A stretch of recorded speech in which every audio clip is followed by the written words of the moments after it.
just offer a couple of words of introduction to what we're about to read. But I wanted to begin with a question. And I want you to just think about this.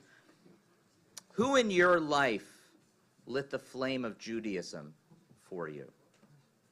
Just like think about it. You can close your eyes. Maybe it was a rabbi, a teacher, a grandparent, a family member. Maybe it was a family member that didn't even know an olive from a bed, but they lived out their Judaism in their actions. I often think about this. Who in our lives give us that spark? Because as we know, it all begins with a spark. So as I thought about this idea of beginning things with sparks, I thought about the Olympic flame, how they begin, how the world begins, the games that are supposed to bring us together. And I thought about why did the Olympics begin with the lighting of a torch?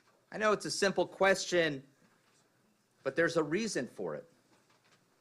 And the reason is that fire was considered holy to many ancient civilizations. So it's no surprise that the Olympics, which began in ancient Greece, that's how they kicked off their games. In the case of ancient Greece, the fire was supposed to represent the fire that the Greek god Prometheus stole from Zeus. So to celebrate this passing of fire from Prometheus to humans, the Greeks would hold relay games where athletes would pass a torch to light the fire to one another until the winner reached the finish line. The Olympic Games, first held in 776 BCE by the Greeks, were held every 4 years honoring Zeus and other Greek gods. They were a way to unify the people, to promote peace. And the lighting of that flame was also the starting point of a sacred truce from all wars that would last throughout the games. The flame represented purity, reason, and peace. Now, as we use it today, the fire beginning in Olympia and then passed from athlete to athlete around the world, that's a modern invention. But we know the origin of the story. Why was fire not given? Why did Zeus not want to give the fire to the people? They wanted to hide it from humanity, to share this secret. Now, Judaism has its own origin for divine fire, and we find it in this week's Parashat Tetzaveh. We read in Exodus 27, "You shall further instruct the Israelites to bring you clear oil of beaten olives for lighting, for kindling lamps regularly. Aaron and his sons shall set them up in the tent of meeting outside the curtain which is over the ark of the pact to burn from evening to morning before the Lord. It shall be a dew for the Israelites for all time throughout the ages." So the flame of the Mishkan seems very similar to the flame of the Olympic torch, and yet teaches a much different lesson. The flame that Aaron the priest have to kindle, it's not a flame that begins and ends with games. The light of the menorah, or the Ner Tamid, was not stolen from God either. It was created with a human and divine partnership. And it was a daily ritual. To think about it like this, there was this flame that was created in the wilderness, and then wherever they went, they kept it going. They even brought it to the temple. And that flame lasted for hundreds and hundreds of years, perpetually lit, until the temple was destroyed. Rashi points out that someone had to fill the cup with oil every night, and someone would light it every morning. And Maimonides, Rambam, takes it a step further, claiming that the menorah never went out and had to remain lit all time. So we don't know exactly what it was, but we go by Rambam. And that menorah became our Ner Tamid, which we see here represented up there on our ceiling, actually right there in our ark. So our view of the menorah and who could kindle it has evolved over time. At first, it was literally a flame that existed in one place. But when that place was destroyed, that flame went everywhere.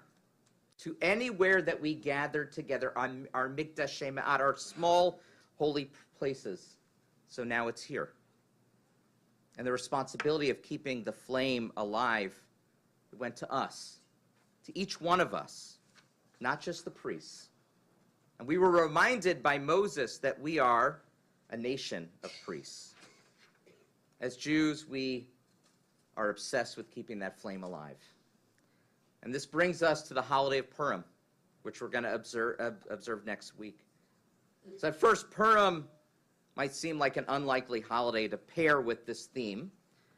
After all, Purim is full of chaos, disguise, and hiddenness. The name Esther comes from the root hester, which means hidden. And God's name is famously absent from the entire Megillah. So the question is, where was the light in the Purim story? And the answer lies in the very essence of the story. Purim is the story of a people on the verge of extinction. Haman sought out to snuff out our flame to end our existence. But instead of darkness, Purim brings forth a new light. I was explaining Purim in our Exploring Judaism class, and for such a joyous holiday, it's very heavy.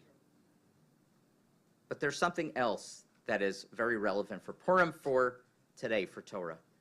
The Talmud teaches that at Mount Sinai, the Jewish people accepted Torah by force. God held the mountain over us and said, accept the Torah or else, meaning I'm going to drop it on you. But at the end of the Purim story, Esther 9:27, there are these words, the Jews confirmed and accepted upon themselves. Kiblu, they accepted upon themselves. Now the rabbis said, what was this moment? This moment was a reaffirmation of their commitment to Torah, voluntarily, joyfully, without coercion. The light that was kindled first at Sinai did not burn out. It spread. And Purim also teaches us that light is not always obvious. Sometimes it's hidden, just as God is hidden in the Megillah. And sometimes it flickers, just as the Jews of Shushan feared for their survival. But even in the darkest of moments, the spark of Torah remains, just waiting to be rekindled. And that's why on Purim, we don't just read Megillah, we take action. We give mishloach manot, spreading kindness, connection. We give matanot levionim, gifts to the poor, to the food insecure, bringing light to those in need. We gather in celebration, ensuring that joy, like fire, radiates outward. And the question for us today is, how do we keep that flame going? How do we ensure that the light of Torah, the light that our ancestors kept going, does not dim in our generation? The book of Proverbs teaches us that a mitzvah is a candle and the Torah is light. The responsibility of kindling that light rests with all of us, especially our young, as Preston is becoming a bar mitzvah today, and all of our other b'nai mitzvah. Like the Olympic torchbearers, they carry that light forward. And like the Kohanim, the priests in the Mishkan, all of us must tend to it daily. Like Mordechai and Esther, we must recognize that in moments of crisis, our actions determine whether that light will spread or fade. Really, it's in our hands. Purim, this holiday, this joyous holiday that we're about to observe, reminds us that even when God is hidden, even when the world is full of uncertainty, which it surely is, we have the power to ignite the Jewish spark and let it spread. May we have the strength to be torchbearers from future generations. And that question I asked you at the beginning, who lit your spark? Now I want you to ask yourself, whose spark am I going to light as I leave this sanctuary today?